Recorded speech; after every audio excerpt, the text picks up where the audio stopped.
Hello everyone, welcome to today's lecture. This is going to be our final lecture for the semester. I hope you are all doing well. Today our topic is leadership in Africa. Leadership in Africa. Prior to the coming of the Europeans to Africa, the African people had their own way of living, their own system of governance. But the coming of the Europeans to Africa and subsequently colonialism, which caused a lot of changes in the African society setup, has led to the emergence of two different forms of leadership as we speak now. So in today's Africa, we have two types of leadership.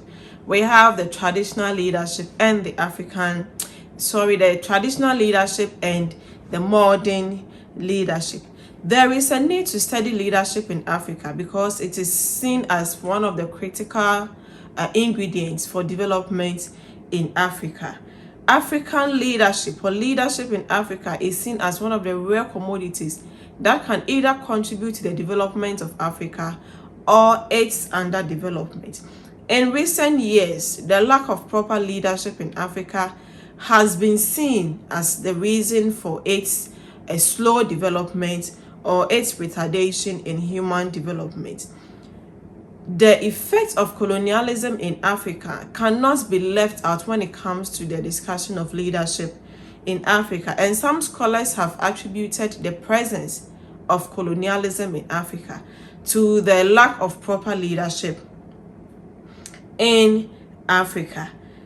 African leadership is confronted with so many problems. There is the effects of global epidemics, global issues, and its subsequent effects on the African people. Some scholars have argued that the type of leadership that Africa needs is what is referred to as transformational leadership. The argument is that Africa needs transformational leadership instead of the laissez-faire or the transactional kind of leadership that is being practiced on the African continent. The reason why some scholars are advocating for transformational leadership is because transformational leadership is seen as the type of leadership that can provide the kind of radical change in terms of policies, in terms of political advocacies and economic reforms, which will cause a radical change in the African setup. So for that reason, some scholars are arguing that the African people and the African continent should rather have transformational leadership instead of the laissez-faire type of leadership. Some scholars have also argued that the persistent crisis, development crisis that we face in Africa and the recent occurrence of failing states in several African countries, the lack of honesty that we find in several African societies and disregard for democracy is as a result of poor leadership in Africa. The World Bank conducted a survey or a study on Sub-Saharan Africa, leadership in Sub-Saharan Africa, and they were of the view that underlying the litany of Africa's development problems is a crisis of governance. This has led to persistent instability, violence, ethnic conflicts, hunger, disease, poverty, lack of transparency, and accountability. So the question is, what is leadership? The term leadership has been defined from various perspectives and in different ways. The first is that leadership is seen as an attempt to influence the behavior of another individual group. Secondly, you can also define leadership as the ability to decide what is to be done and then get others to want to do it. Thirdly, leadership can also be defined as the process of moving a group in some direction through mostly non-coercive means. And finally, leadership can also be defined as over human beings is exercised when persons with certain motives and purposes mobilize in competition or conflict with others, institutional, political, and psychological resources so as to arouse, engage, and satisfy the motives of followers. I have earlier indicated that today there are two types of leadership. We have the traditional type of leadership and the modern type of leadership. So let's look at what traditional leadership is. The word traditional refers to the historic roots of leadership. So traditional leadership is therefore defined as including those political, socio-political, and political religious structures that are rooted in pre-colonial period. In the words of Max Weber, traditional leadership rests on an established belief in the sanctity of immemorial traditions and legitimacy of the status of those exercising authority under them. So when we talk about traditional leadership, we basically are referring to the type of leadership that existed in pre-colonial period. That is the type of leadership that was practiced before the coming of the Europeans and subsequently colonialism into Africa. With this type of leadership, the power was rested in the hands of the traditional leaders, mostly the chiefs, the family heads, the clan, and the lineage heads. These chiefs are said to have derived their authority from the values and the status of society, from the gods that they worshipped. And this type of leadership was hereditary. So there was a family who were seen as the royal family, where the leadership position or the office of the leader is passed on from one person to the other. So the leadership position was hereditary. It came with some privileges and some source of power and authority that they presided over their people. Let's look at some of the features and roles of traditional leadership in Africa. During the pre-colonial period, that is the period before colonialism, traditional leadership occupied a very important place in the political, the economic, and the social life of the African people. If you go to countries like Ghana, Nigeria, South Africa, Botswana, Swaziland, and so many other African countries, you realize that traditional leadership was very integral in their cultural setup. It had a political and a spiritual function. It also performed judicial roles, which were derived from the customs and traditions and the practices of the people. So the traditional leaders were themselves the spiritual heads. They performed certain rituals on behalf of the people. They were the military leaders, so we can call them the commander-in-chief of the military army. This military among the Akans is what was referred or is referred to as the Asafu group. They also performed some judicial functions. Among some ethnic groups, the stool that the traditional leader sat on served as the authority that the leader possessed. And so, for instance, when you come to the Akan people, the traditional stool, the golden stool, served as a symbol of the authority that the Akan chief possessed. And it was believed that the stool, which was the symbol, embodied the spirits of the ancestors who were once leaders of the community. And so it was well treasured and treated with a lot of respect and reverence. Even now, in traditional African societies, among the Akans, the traditional stool or the golden stool is still seen as a symbol of power, which is accorded the needed respect and reverence in their daily activities. One of the most important functions of traditional leaders during the pre-colonial period was leading their people to war. Like we have earlier indicated, that the traditional leader was the chief in commander of the military of the traditional society. So he led the people to war, either against people who wanted to invade them or to expand their kingdoms and their territories. some of these leaders also led their people to fight against colonialism. And so, in order for one to be considered as a traditional leader, the person should possess some kind of qualities. The person should be one of charisma, one who was brave, one who was courageous, and could take up various risks to protect his or her people. In addition to the traditional leaders being war leaders, they were also custodians of the land. They protected the land of their people. Although they were the custodians of the land, in reality, they did not own the land. Rather, they protected and supervised it and used it to the benefit of the entire community.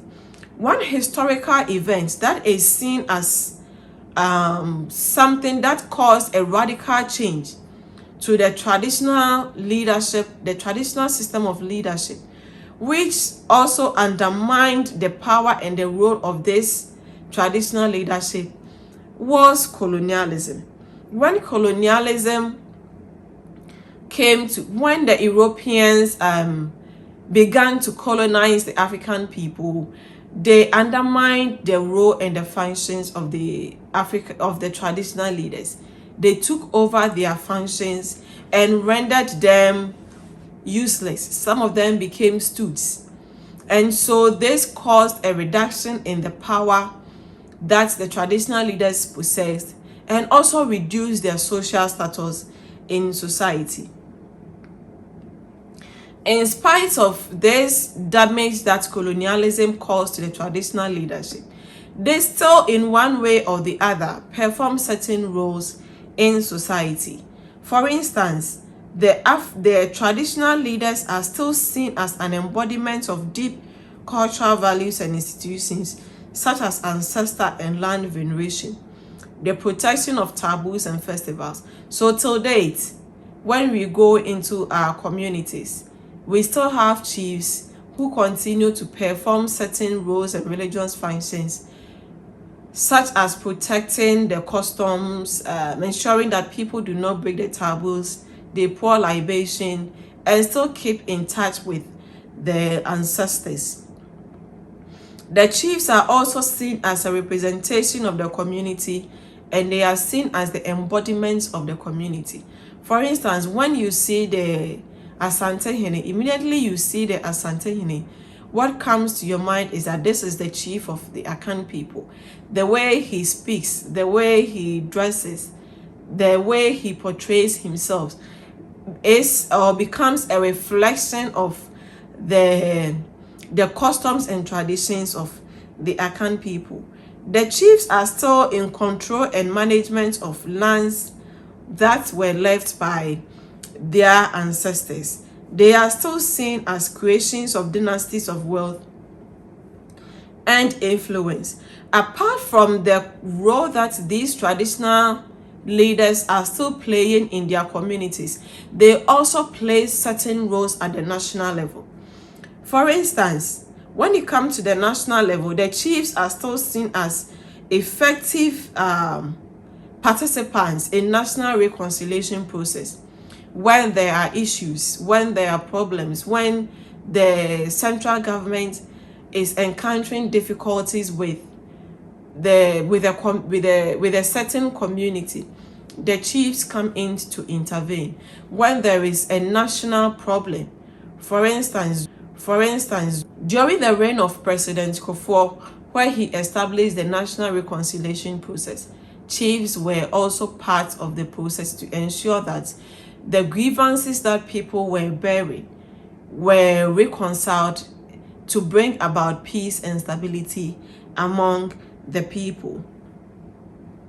The chiefs are also seen as leaders and role models when it comes to fighting for development for their people. And so chiefs go to the offices of the district chief executives or the MPs to table their grievances.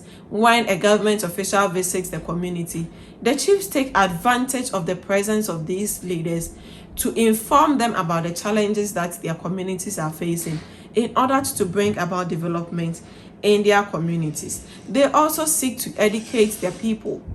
So they advocate for the establishment of schools in their communities.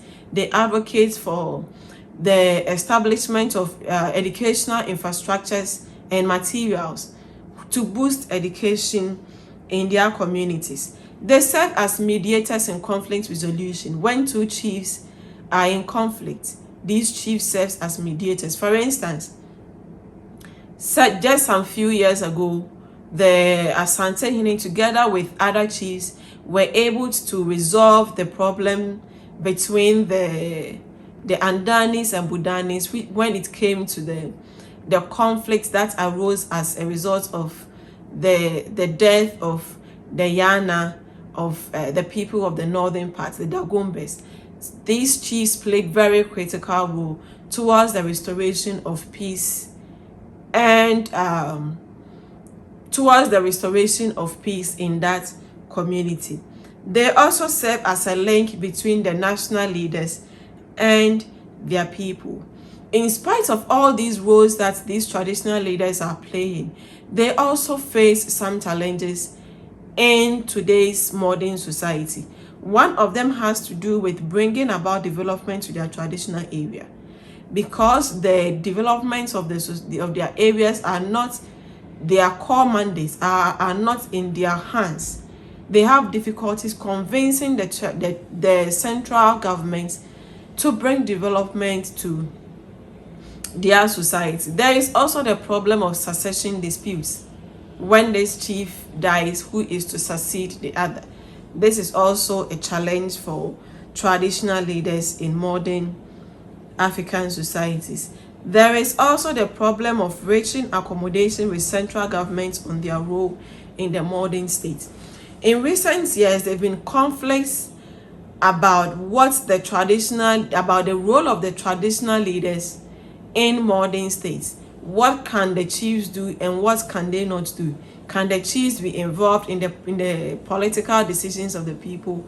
Can they not be involved? What are they supposed to do? Can they say that we don't want the central government to build a school here? Can they say we don't want to give this land? So in recent years, the problem of defining the actual role of the chiefs in modern states is also one of the challenges that traditional chiefs are currently facing. Okay, with this said and done about traditional leadership, let's look at modern leadership in modern African societies. When we talk about modern leadership, it connotes a set of impersonal rules associated with an office rather than the office holder. So an office has been created and there are rules and regulations that governs that office, and that office will be held by somebody who has probably a fixed term of office, after which someone else will have to occupy that office and to perform the functions that that former person was performing. Authority and legitimacy are conferred by rules and regulations. So once you occupy that office, the rules and regulations that regulate that office is what the occupant of that office derives his or her power and authority.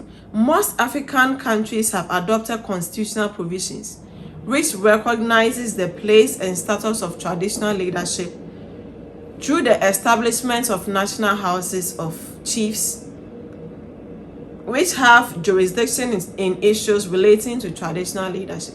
So as a way of recognizing the role of traditional leaders in modern states, most African societies have established traditional houses of chiefs, which is an institution created for chiefs, and they've been given the role of seeing to issues that relate to traditional leadership in that various countries or communities.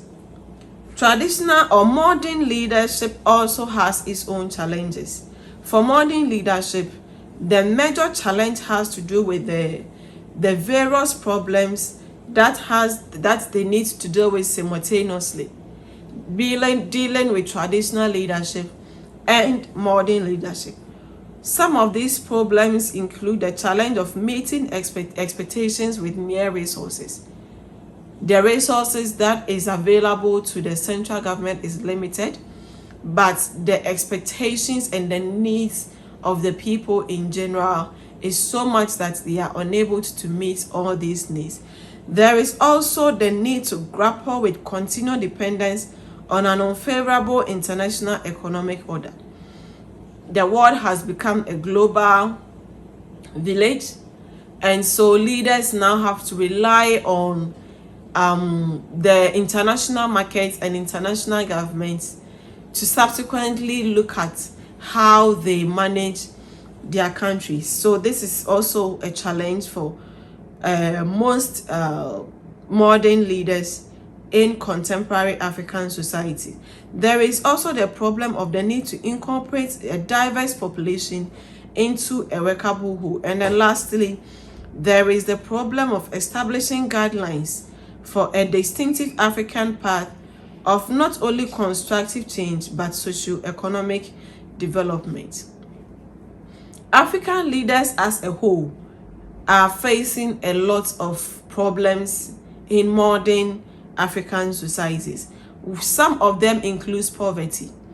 All African leaders are faced with the challenge of eradicating poverty in their countries. There is also the problem of corruption, where people are misusing government resources for their own benefit. There is a problem of the impact of HIV/AIDS pandemic, which is also causing so many problems in lives of the workable human resources that these leaders need to develop their countries. There is the lack of articulation of a clear vision for the future. Most African leaders do not have a clear path on where they are taking their countries. So they do whatever they need to do as and when it comes up, and there is no clear vision of the direction that the country is moving to. There is a problem of domestic and internal conflicts. The Mampusi and the Dagumbas, there's that conflict. There's a conflict of the Boko conflict. Apart from that, there is the interborder conflicts. So conflicts in Nigeria, there's the Boko. All of these things come problematic for African leaders today. There is a lack of good governance, the debt crisis. So many African leaders and countries are consumed by debt. Urbanization and unemployment is also there. There is poor public service delivery.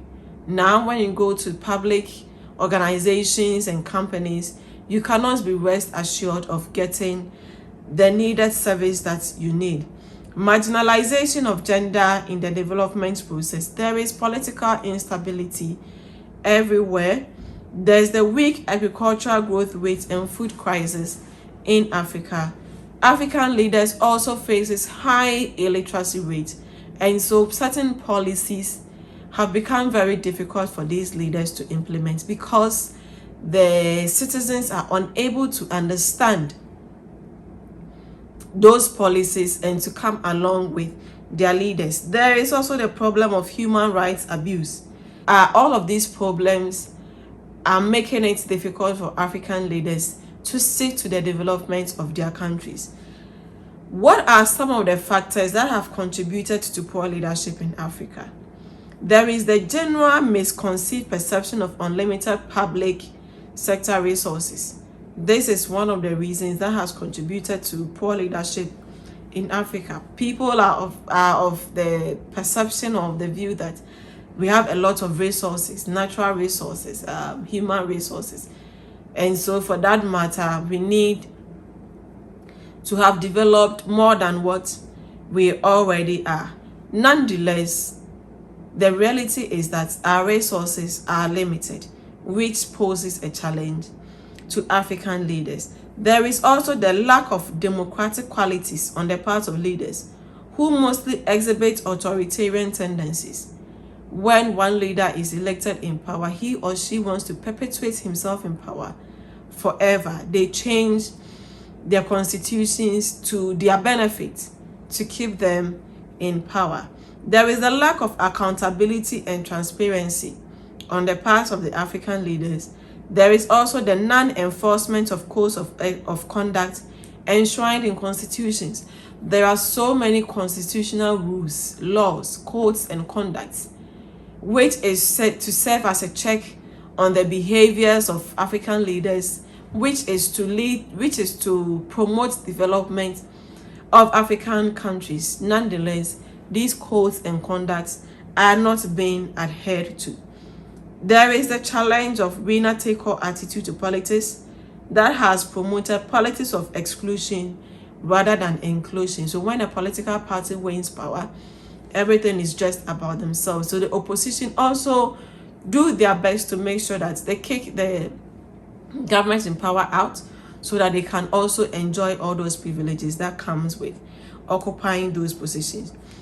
We cannot do away with the impact of external factors such as policies and programs of foreign governments and donors. There is also the lack of political experience, knowledge, and good judgment.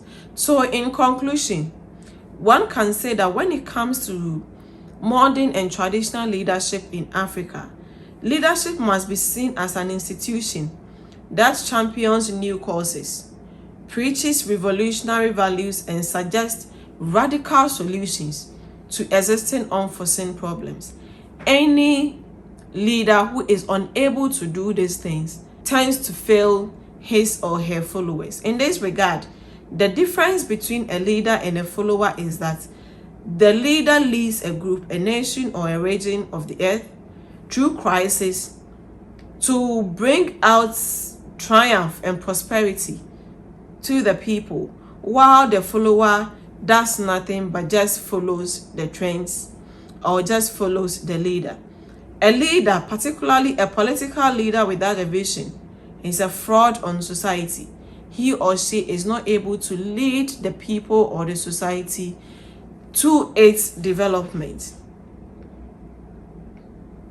As Barclay noted, a successful political leader is one who crystallizes what the people desire, illuminates the rightness of that desire, and coordinates its achievement.